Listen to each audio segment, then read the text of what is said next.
Aujourd'hui, à Sans filtre, un parent qui veut aider un enfant à acheter une propriété.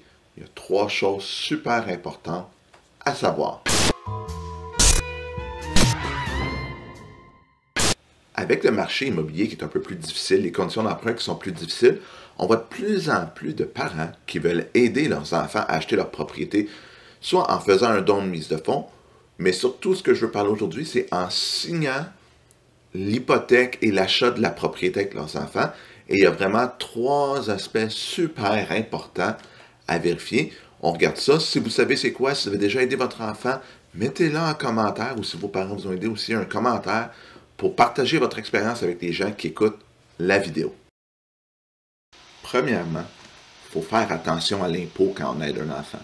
Parce qu'il faut penser qu'en général, un parent qui aide un enfant va être propriétaire d'une maison, d'un chalet, d'une propriété qui sert de résidence principale sur laquelle on ne paie pas d'impôt, principe de base en fiscalité. Mais attention, vous aidez votre enfant à acheter, ce n'est plus une résidence principale pour vous. Quand vous allez revendre la part à votre enfant, ou ils vont carrément revendre la propriété, vous pourriez avoir de l'impôt à payer sur un gain en capital, mais il y a des moyens, avec des contre-lettres, en parlant à un comptable, un notaire, un fiscaliste, un avocat, d'éviter cela, mais il faut le planifier à l'achat, pas arriver quand c'est le temps de la revente. Donc, c'est un pensez-y bien, parce que vous ne voulez pas, quand vous aidez vos enfants, vous ramassez avec une facture d'impôt pour un gain en capital, parce que vous avez aidé, dans le fond, vous avez juste co-signé, pas parce que vous alliez habiter là, mais juste pour aider votre enfant à se qualifier pour l'hypothèque ou pour avoir un taux d'intérêt plus bas. Donc, pensez-y bien, planifiez-le au début du processus, comment l'impôt va être traité pour éviter une mauvaise surprise en 3, 4, 5, 6 ans plus tard. Deuxièmement, c'est important de penser, quand on co-signe une hypothèque avec quelqu'un, ceci dit, je pense que ça s'applique aux prêts auto ou à peu près à toutes les sortes de prêts que vous co-signez, qu'est-ce qui arrive si une des 2 personnes, dans ce cas-ci, votre enfant, ne paie pas? Bien, le créancier, dans ce cas-ci, la banque, pourrait venir vous voir et dire « Toc toc, monsieur, madame le parent, votre enfant n'a pas fait ses 3 derniers paiements, payez. » Bon, c'est nos enfants, on veut les aider, puis on s'entend que dans la grande majorité des cas, si vous le faites, c'est parce que vous jugez qu'ils sont des personnes responsables et qui vont faire leur paiement. C'est juste qu'ils ont besoin d'un petit coup de main dans la vie à cause d'un événement. Mais soyez avisés que s'il y a un défaut de paiement, vous pourriez être responsable du paiement de la dette. Bon, c'est sûr, encore là, que c'est basé sur un actif qui est une maison, un condo, un plex, peu importe. Mais quand même, ça ne fait pas le goût de faire des paiements de 1000, 2000, 3000 $.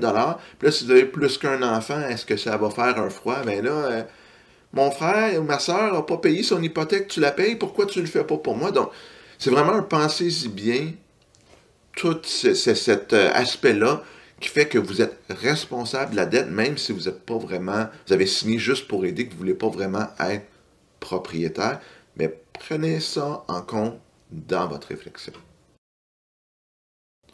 Troisièmement, il faut aussi penser que si vous co-signez pour une hypothèque, comme si vous co-signez pour une voiture, bien, ça apparaît à vos dettes à vous dans votre dossier de crédit. C'est sûr que si vous êtes à la retraite ou proche de la retraite, pas de dette, rien, puis vous dites, j'ai pas vraiment besoin d'emprunter, c'est pas un enjeu. Mais tu sais, si des fois vous êtes proche de la retraite, mais vous avez encore une hypothèque, vous dites, j'ai peut-être besoin d'emprunter, ou je voulais m'acheter un VR en plus, ou peu importe, bien, il faut penser que ça va affecter votre capacité d'emprunt. Donc, c'est quand même important. C'est sûr que si il n'y a pas d'effet, ou c'est pas dramatique, mais si ça vous cause un problème, pensez-y avant de faire le move. Puis une autre chose, c'est imaginez que vous avez 3 enfants, puis vous dites, je vais aider chacun de mes enfants à acheter une maison, puis on va dire 300 000 $, 400 000 $ chacun d'hypothèque. Vous allez vous retrouver avec 1 million de dettes inscrites à votre bureau de crédit. Est-ce que ça peut vous nuire plus tard? Peut-être pas, peut-être que non, peut-être que oui.